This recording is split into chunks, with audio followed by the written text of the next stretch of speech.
Minecraft je hra, ktorá tu už je nejakú dobu, konkrétne 15 rokov. A za to obdobie si prešlo neskutočne veľa zmenami a updatemi. A vďaka tomu sa na veľa vecí, ktoré v tejto hre boli, zabudlo. Preto sa dneska pozrieme na 50 vecí, ktoré si pamätajú iba tí najstarší hráči Minecraftu. Čiže pozeraj toto video do konca, aby si zistil, či si pamätáš všetko. Začneme v beta verzii Minecraftu. Niekedy ste dokázali otvárať dvere ľavým tlačidlom myši. Dnes to je nostalgické, no pamätám si, že keď som sa snažil tie dvere zničiť, tak ma to dosť otravovalo. Keď už sme pri tých dverách, tak takto zneli v beta verzii Minecraftu.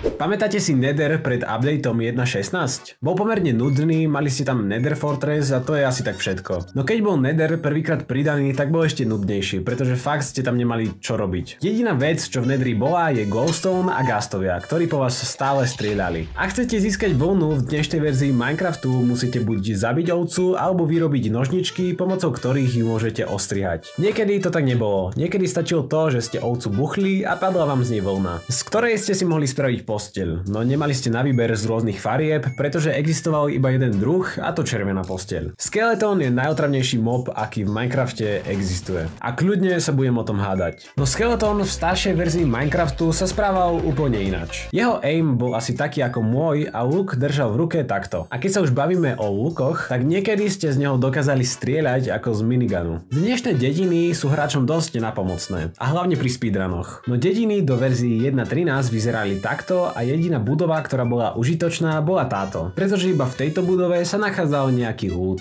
Starší hráči Minecraftu si určite pamätajú aj starú loď. Nedokázala sa takmer vôbec ovládať a museli ste si dávať pozor, pretože jemné ťuknutie a z lode vám ostalo iba pár plenkov a stykov. Viete o tom, že niekedy nič ako water clutch neexistoval? Pretože niekedy vás nedokázala od fall damageu zachrániť ani voda. Respektíve dokázala, ale musela byť dostatočne hlboká. A keď nebola dostatočne hlboká, tak si mohli počuť starý zvuk damageu alebo hitnutia, proste tento zvuk. TNT a výbuch creepera znel taktiež úplne inač.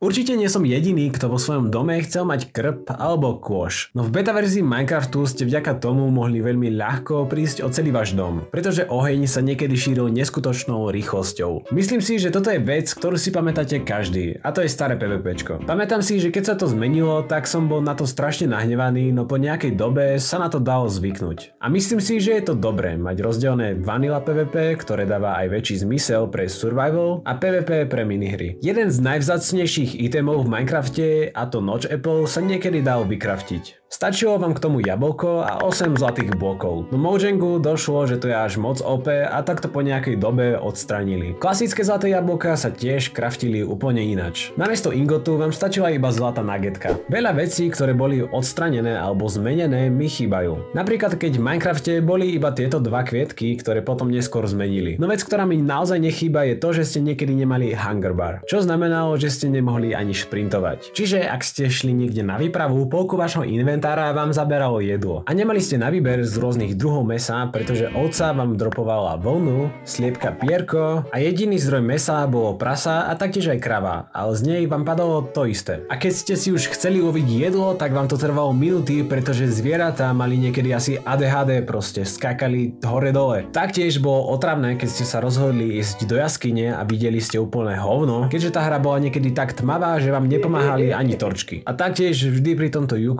A vždy pri tomto zvuku ste sa museli obzerať všade okolo seba, pretože ste si mysleli, že je blízko Herobrine. Keď už ste v tej jaskyni boli, tak ste mohli naraziť na lavu, ktorá vyzerala takto, gravel, ktorý vyzeral takto, a cobblestone, ktorý vyzeral takto. Ak stlačíte F5, zmení sa vám pohľad na pohľad z tretej osoby. Ak stlačíte F5 ešte raz, máte pohľad zo štvrtej osoby, no proste pohľad spredu. No v staršej verzii Minecraftu ste tento pohľad nemali. Nedokázali ste sa tak pozrieť na seba a rozmýšľať nad svojimi životnými rozhodnutiami. Pozadie v menu sa dnes s každým updateom mení. No takto vyzeralo pozadie v starých verziách Minecraftu. Bola to proste stena z hliny. Logo Mojangu niekedy nevyzeralo takto, ale takto. A ak si dokonca niekto pamätá ešte toto logo, tak gratulujem, asi si starý.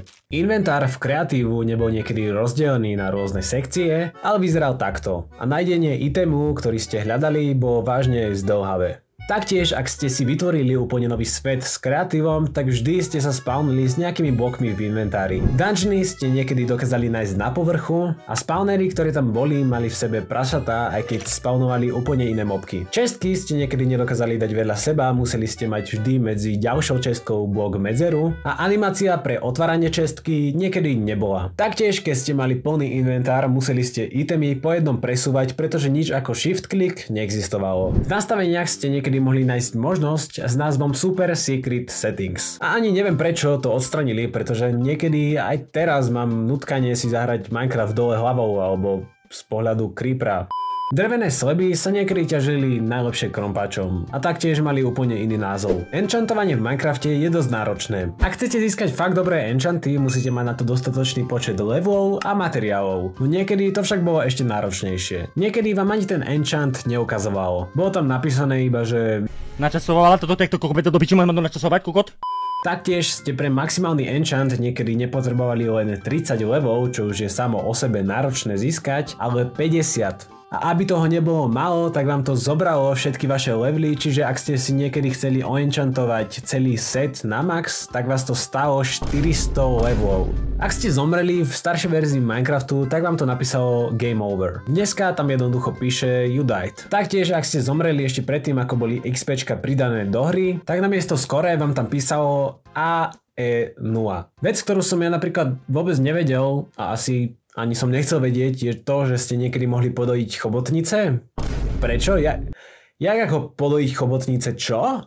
Kaktus niekedy vyzeral takto a pravdu povediac túto zmenu som si uvedomil až nedávno, pretože ten nový kaktus tam proste dobre zapadá do toho Minecraftového sveta. Rôzne variácie dreva niekedy neexistovali, no respektíve mali ste rôzne stromy, ale plenky ste mali stále iba jedného druhu. Mossy Cobblestone bol jednu dobu jeden z najvzácnejších blokov, keďže sa nedal vykraftiť a dokázali ste ho získať iba v dungeonoch. Ešte predtým, ako bol pridaný kreatív, tak ste museli používať mody ako napríklad Too Many Items, ktorý je asi jeden z najpopulárnejších Minecraft modov. Pamätáte si, keď bola pridaná receptová knižka? Lebo ja veľmi dobre a absolútne som jej prvé mesiace nechápal. A aj dneska si myslím, že by mohla fungovať trošku inač. Ak ste fakt starý hráč Minecraftu, tak si pamätáte, že inventár sa niekedy neotváral Ečkom, ale Ičkom. To si však nepamätám ani ja, keďže som túto verziu Minecraftu nikdy nehral. Crafting a furnejska boli niekedy prekvapivo najotravnejšie bloky, pretože sa ťažili neskutočne dlho a bolo jedno, či ste použili krompáč alebo sekeru. A keďže sa dali veľmi ľahko vykraftiť, tak veľmi jednoducho a lacno ste mohli vytroliť vašich kamošov. Cookie bolo niekedy najvzácnejšie jedlo v Minecrafte. Keďže džungľa niekedy neexistovala a kokoabíny ste dokázali nájsť iba v čestkách v dungeonu, na ktoré ste narazili veľmi zriedkavo.